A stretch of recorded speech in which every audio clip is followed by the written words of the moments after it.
আসসালামু আলাইকুম, সবাইকে স্বাগতম। আইসিটি বিষয়ের এই যে সম্মিলিত বোর্ড 2018 সালে যে সৃজনশীল প্রশ্নটি এসেছিল, ওখানে খনাং প্রশ্নে বলেছিল 2 এর পরিপূরক গঠনের গুরুত্ব ব্যাখ্যা করো।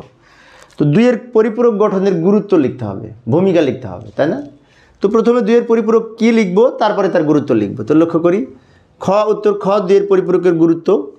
প্রথমে 2 এর পরিপূরক বলতে কি বুঝি সেটাকে লিখি। 2 এর পরিপূরক হচ্ছে কোনো সংখ্যার বাইনারি মানকে 1 এর পরিপূরক করে তার সাথে 1 যোগ করলে যে মান পাওয়া যায় তাকে 2 এর পরিপূরক বলে। আমরা ইতিপূর্বে 2 এর পরিপূরক মান যখন গঠন করেছি তখন দেখেছি কোনো সংখ্যার বাইনারি মানকে 1 এর পরিপূরক করে, 1 এর পরিপূরক মানে কি, ওই বাইনারি মানকে উল্টিয়ে লিখব, সেটাকে বলে 1 এর পরিপূরক। সে 1 এর পরিপূরকের সাথে 1 যোগ করলে যে মান পাওয়া যায় তাকে 2 এর পরিপূরক মান গঠন বলে। এখন 2 এর পরিপূরক মান গঠনের সংজ্ঞা লেখার পরে এবার আমরা কয়েকটা গুরুত্ব লিখব।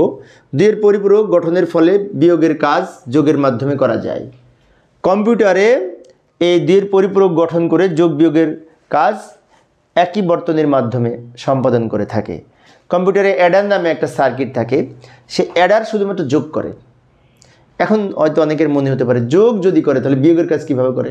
হ্যাঁ, বিয়োগটাও যোগের মাধ্যমে করে, সেজন্য বলা হয়েছে বিয়োগের কাজ যোগের মাধ্যমে করা যায়, এটা একটা সুবিধা।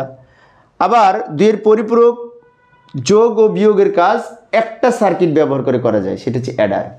অ্যাডার নামে একটা বর্তনী আছে, সেটার মাধ্যমে যোগের কাজও করা যায়, আবার বিয়োগের কাজও যোগের মাধ্যমে করা যায়। তাই আধুনিক কম্পিউটারে 2 এর পরিপূরক পদ্ধতি ব্যাপক ব্যবহার হয় এবং ব্যবহার করে গাণিতিক কার্য সম্পাদন করে থাকে।